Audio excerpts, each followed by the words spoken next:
This is a time for federalism to shine. This is where we have the spotlight on our federalism to make sure that we can work together.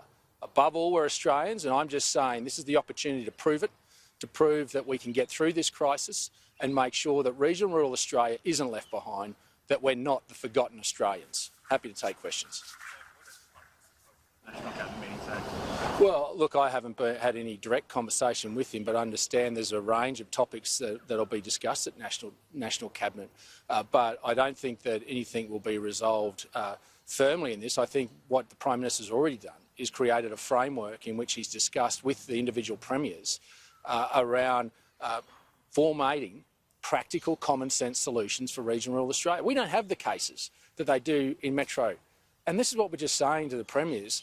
Talk to your chief medical officers. Understand that you are making decisions predicated on clusters that are severe in capital cities. They are not in regional areas. We can create bubbles. We can create avenues of commerce for regional rural Australians to continue to feed and clothe you.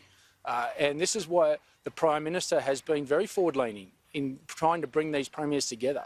But ultimately, they have the sovereign right under our federated system. We respect that. We respect that wholeheartedly. But this is when the spotlight is on it. This is when leadership will come through and prove whether federation works or not. If we can have premiers that come together, work together, not just for city Australians, but for regional and rural Australians as well. You mentioned common sense. What are some of the most obvious examples you've heard coming through, perhaps people crossing from one side to their property on the other side? What's the chance of them catching COVID when they go in to feed sheep and come back again, that sort of thing? Well, this is where the medical officers need to be in the room. They're the ones that can tell us how you can mitigate those risks, particularly when most of regional Australia hasn't had cases or have very minimal cases. And in fact, you can lock down those particular areas and interconnect them with other areas on the other side of the border. I mean, this is where regional rural Australia's have evolved past this line on a map. We actually have forgotten about state borders. And it's great that, you know, we have parochialism and you know, Queensland turns up and towels up New South Wales in the Origin every year, and everyone, bar Victoria, is happy if they win the AFL. You know, the reality is it's beyond that. This is about people's lives and livelihoods, and I think this shows that there's just some impracticalities that need to be fixed, and that can be fixed. And there's been some good work done around the bubbles between Queensland and New South Wales. I think they could be expanded in a practical sense further down, and I think also particularly between Victoria and New South Wales. There are some significant challenges there where it's just going to take some more common sense to say an arbitrary line of 100 kilometres and then say if you're on the other side, you want to move hay to your property on the other side, you've got to put it on a plane out of Melbourne, isolate it for 14 days in Sydney and then send it into your property in New South Wales. That's not common sense, that's stupidity. So, you know, this is where I get that what our medical officer, chief medical officer has done has been an exemplary job. They've done an outstanding job that we should be very proud of.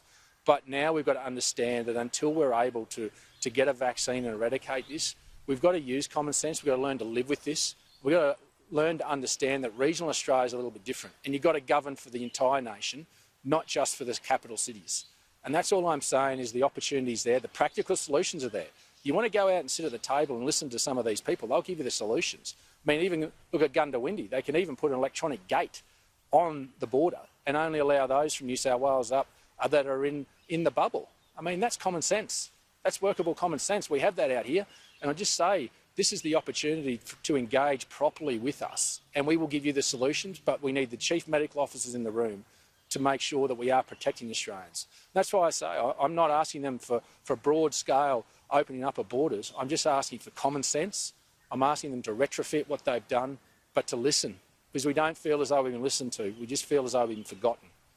Yeah, question from down south, you've sort of touched on it, but Shepparton and Bendigo ag workers, as of last night, were excluded from crossing into New South Wales under their new transit system.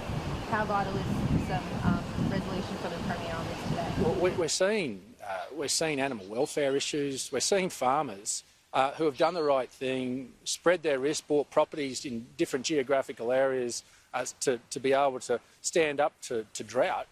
And then when they finally get some rain, they're not allowed to go and get their crops off or look after their livestock.